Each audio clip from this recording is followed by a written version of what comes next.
A mensagem do relógio de Acás.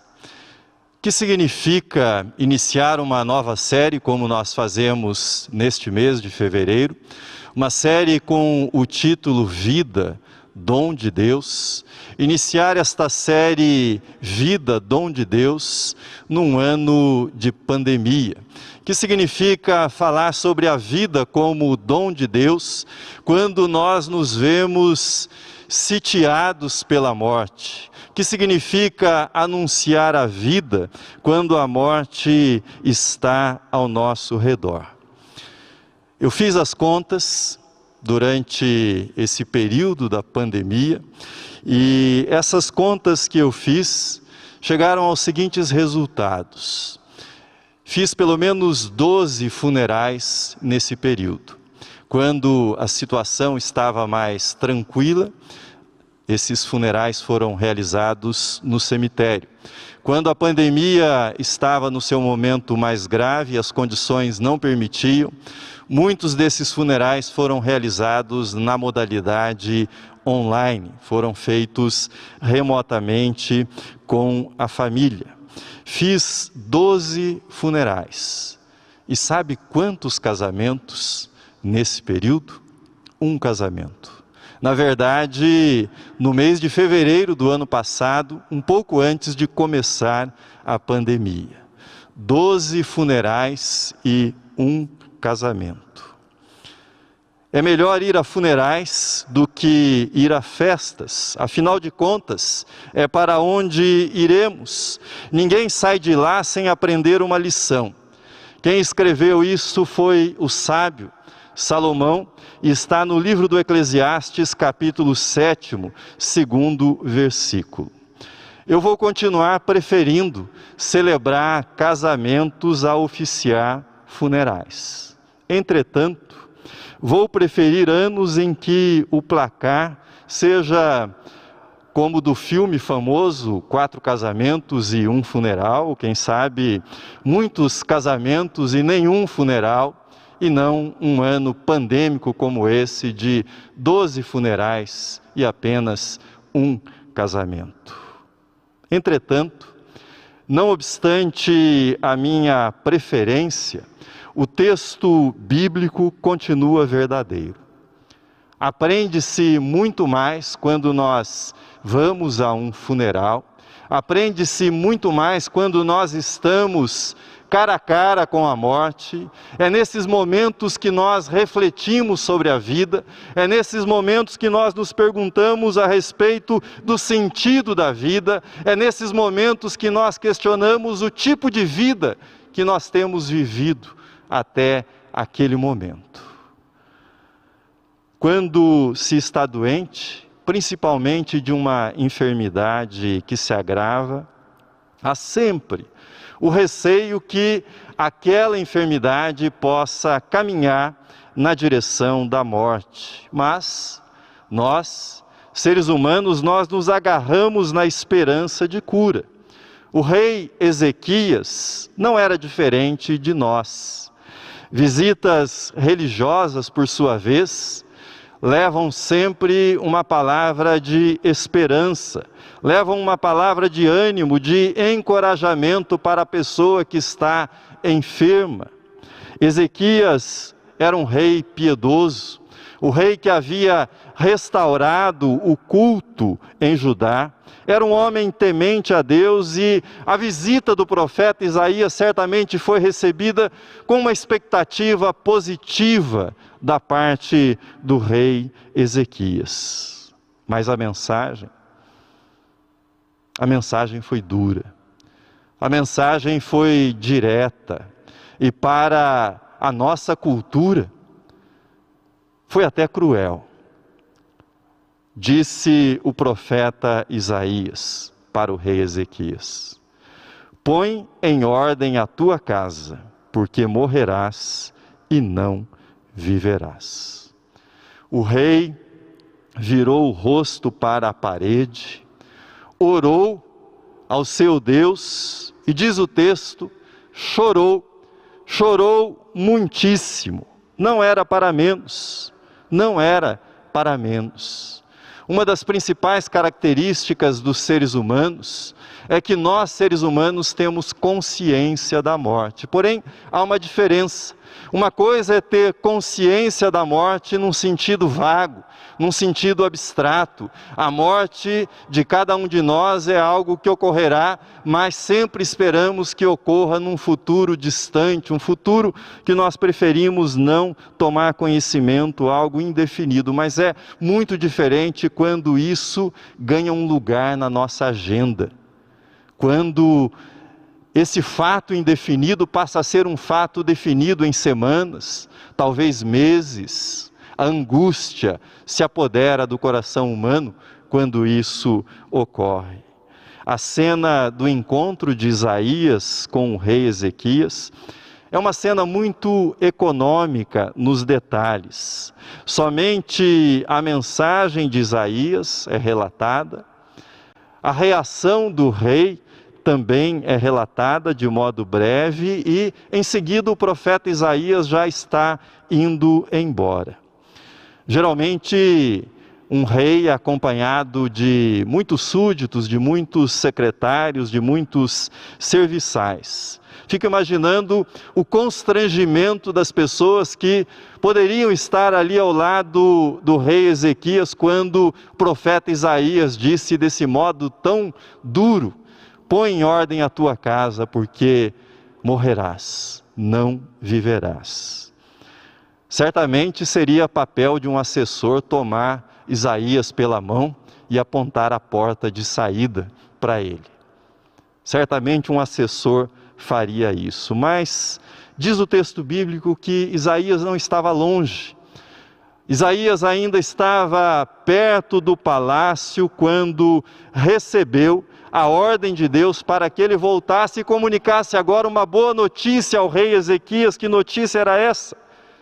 Diz o texto que ouvimos: vai e diz a Ezequias, assim diz o Senhor, o Deus de Davi, teu pai. Ouvi tua oração e vi as tuas lágrimas. Acrescentarei, pois, aos teus dias 15 anos. 15 anos. Mais do que isso, Deus diz para Ezequias por meio do profeta Isaías: esse problema que você está enfrentando com Senaqueribe, o rei da Síria, eu também vou resolver esse problema para você. Afinal de contas, não adianta curá-lo dessa enfermidade se você perecer nas mãos do seu inimigo. Então, também resolverei o seu problema com o rei Senaqueribe. Fechando a cena, o profeta apresenta então um sinal ao rei Ezequias. Você pode ler no segundo livro dos Reis, capítulo 20, essa mesma história. Lá a ordem cronológica é de compreensão mais clara.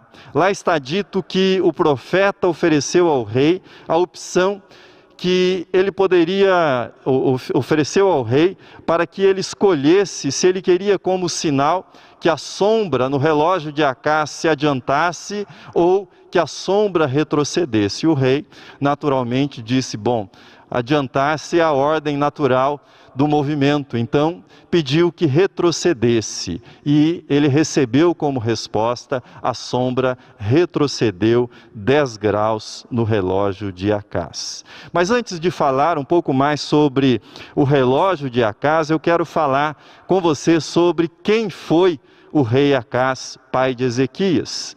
Ele foi um dos piores reis da história de Israel. Ele se deixou seduzir pelos deuses assírios, ele mergulhou Israel na mais terrível idolatria, ele chegou a retirar ouro e utensílios do templo em Jerusalém para construir altares aos deuses aos quais ele passou a servir, aos quais ele passou a cultuar. E ele cometeu a abominação, Acás cometeu a abominação de sacrificar um filho aos deuses estrangeiros que ele cultuava. Cometeu essa abominação. Geralmente, quando uma pessoa morre, por educação, por bom senso, se evita falar do lado ruim da personalidade dessa pessoa. É assim entre nós, tem sido assim em diferentes culturas. Mas Acás foi tão ruim, Acás perdeu o rumo de tal forma que quando morreu, ele não pôde ser sepultado no sepulcro dos reis de Israel, teve de ser sepultado fora. Consideraram que ele não era digno de ocupar um lugar no sepulcro dos reis de Israel. Voltando então ao relógio de Acás. Trata-se de um recurso conhecido no mundo antigo, marcar as horas do dia por meio da sombra que é projetada pela posição do sol. Entre os comentaristas de Isaías, há o entendimento que o tal relógio seria um lance de degraus de uma escadaria. Aliás, a versão que nós ouvimos no áudio interpreta dessa forma o texto bíblico. E esta sombra ia se modificando, ia avançando nos degraus à medida que as horas do dia iam avançando. Mais adiante eu vou voltar a esse assunto do relógio de Acás. Mas fosse um relógio de sol, nos moldes que eram conhecidos na antiguidade, ou essa adaptação na forma de uma escadaria, Deus confirmou, por meio de fazer retroceder 10 graus a sombra naquele relógio, Deus confirmou a sua promessa de vida ao coração do rei Ezequias. A mensagem era muito clara. O relógio que havia sido construído pelo idólatra rei Acás estava nas mãos de Deus. O relógio que havia sido construído pelo rei Acás, esse relógio sinalizava que a vida dos reis e a vida dos súditos, a vida dos reis e a vida dos cidadãos comuns estão nas mãos de Deus. É Deus quem controla o tempo da vida, é Deus quem mantém, quem sustenta a vida dos seus filhos. O que é que nós podemos aprender? O que é que nós podemos aprender com a mensagem do relógio de Acás? O que podemos aprender sobre a vida, para a nossa vida, especialmente para a nossa vida nesse tempo difícil que todos nós temos vivido? Primeira mensagem do relógio de Acás: Deus ouve nossas orações. Deus ouve nossas orações. Diz o texto bíblico que o rei voltou-se para a parede, sinalizando um momento de privacidade, e falou com Deus com toda sinceridade. O que é que ele disse? Lembra-te, Senhor, peço-te de que andei diante de ti com fidelidade, com inteireza de coração, e fiz o que era reto aos seus olhos. É interessante que o rei, na sua oração, ele não pediu mais anos de vida e nem mesmo pediu para ser curado. Ele simplesmente abriu seu coração diante de Deus. É claro que ele desejava continuar vivo e queria ser curado. Algumas coisas chamam a minha atenção nessa oração do rei Ezequias. Primeiro, a sua brevidade. É uma oração breve, brevíssima, o que faz lembrar o que ensinou Jesus. Não é pelo muito falar que nós seremos ouvidos. Segunda característica, a intensidade.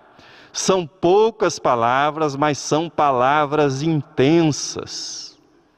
Veja o que ele disse: andei diante de ti com fidelidade e inteireza de coração, e fiz o que era reto aos teus olhos. Quantos poderão fazer uma oração desse tipo diante de Deus?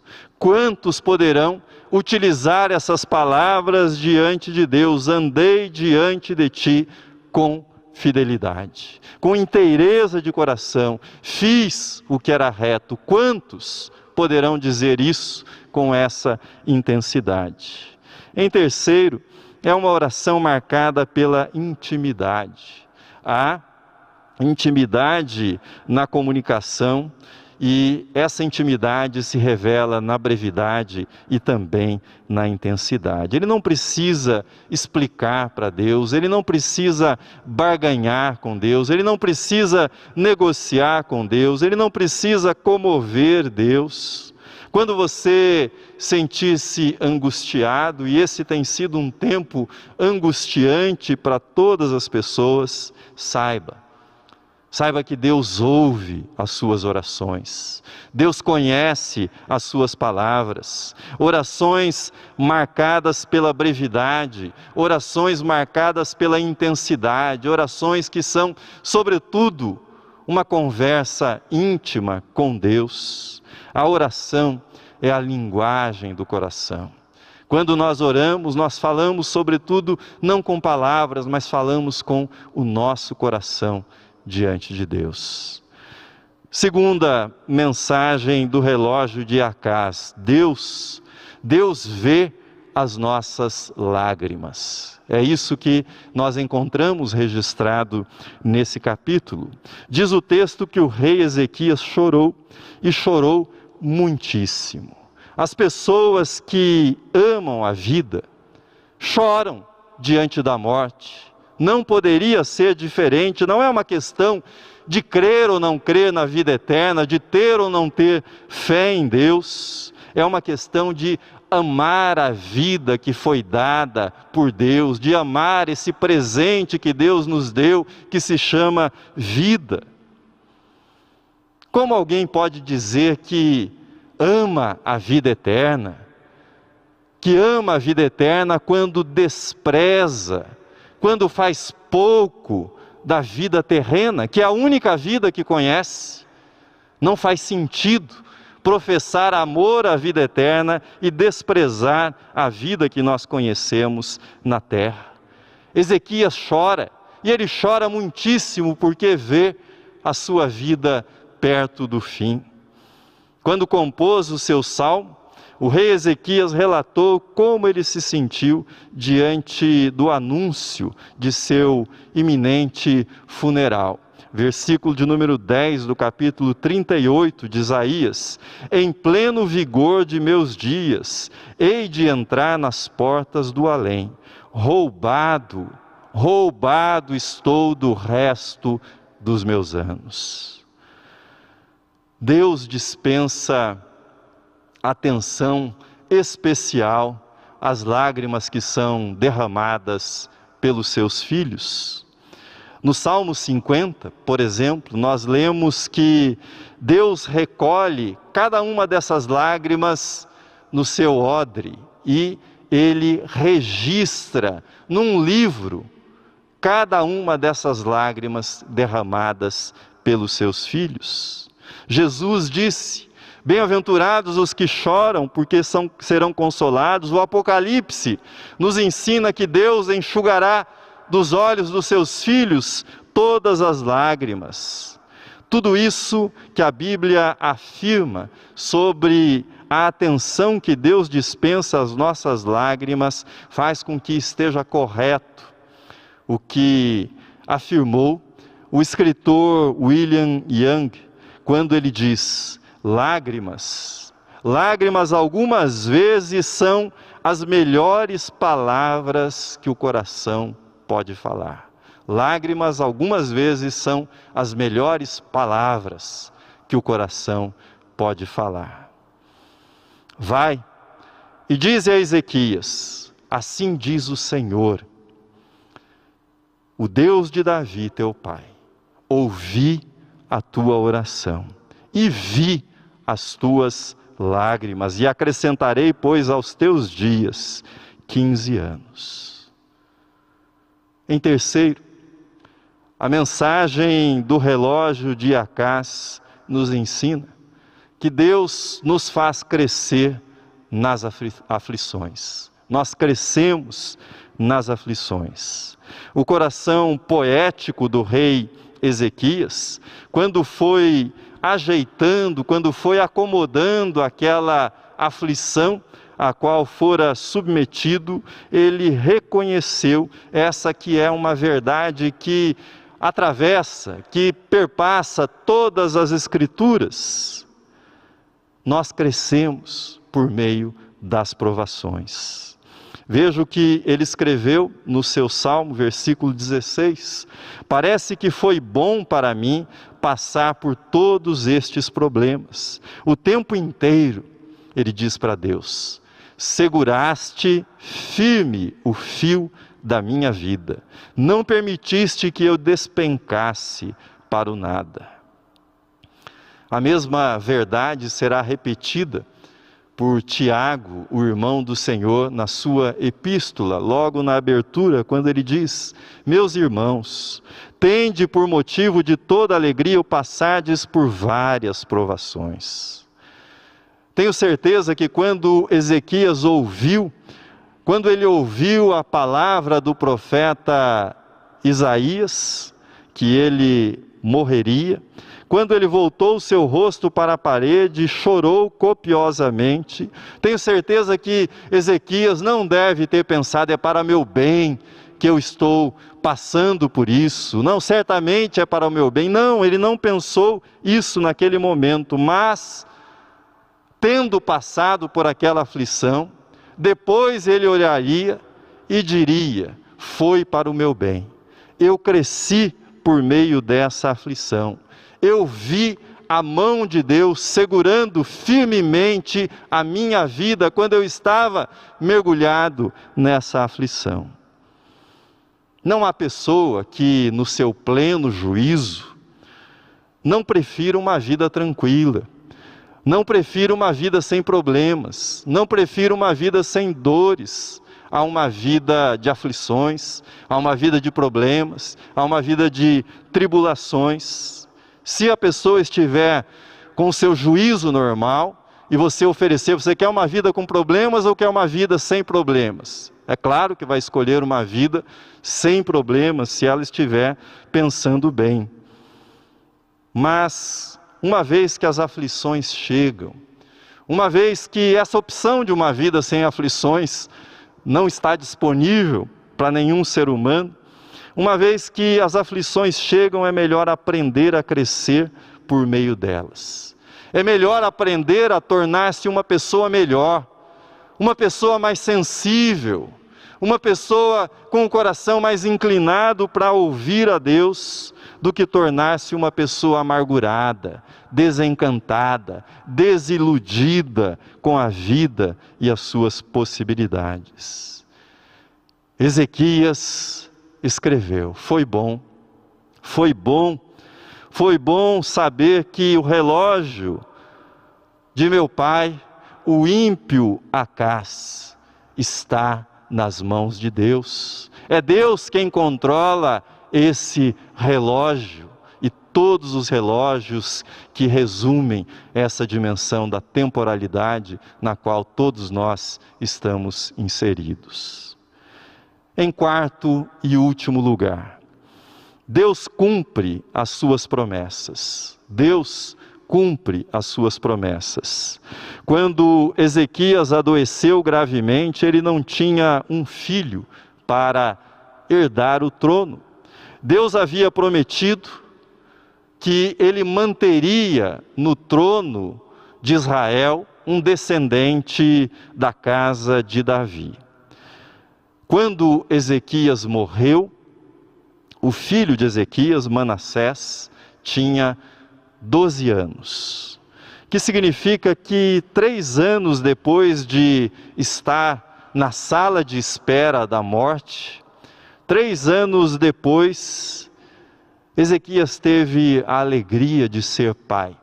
Teve a alegria de gerar um filho, Manassés. Quando nós lemos no Evangelho de Mateus a genealogia de Jesus, nós encontramos os nomes deles. Assim está escrito em Mateus capítulo 1, versículos 9 e 10. Uzias gerou a Jotão, Jotão a Acás, Acás a Ezequias, e Ezequias gerou a Manassés. A linha prossegue até que nós cheguemos ao nascimento de Jesus.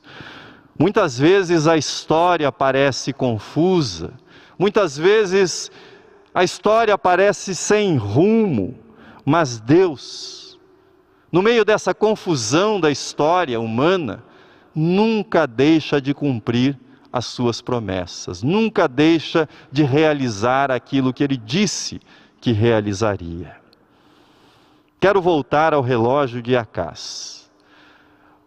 O ímpio pai de Ezequias, Acás, ele é mencionado no livro do profeta Isaías, no capítulo 7, e é mencionado no seguinte contexto: ele estava pressionado pela Síria, e Deus ofereceu para Acás, o pai de Ezequias, também que ele escolhesse um sinal. E por meio desse sinal, Deus testificava que faria uma intervenção em favor do reino de Judá e livraria o reino de Judá da opressão do reino da Síria. Mas sabe o que Acás respondeu para Deus por meio do profeta Isaías? Que ele não queria nenhum sinal. Ele não queria nenhum sinal da parte de Deus, porque ele não queria nenhum relacionamento com o Deus de Israel. O seu coração já estava inclinado aos deuses estrangeiros.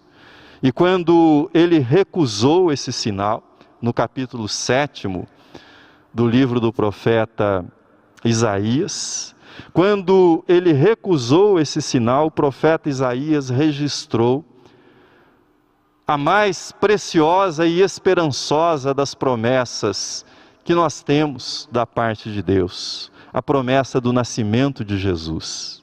Diz o versículo 14 do capítulo 7, portanto, o Senhor mesmo vos dará um sinal, eis que a virgem conceberá e dará à luz um filho e lhe chamará Emanuel.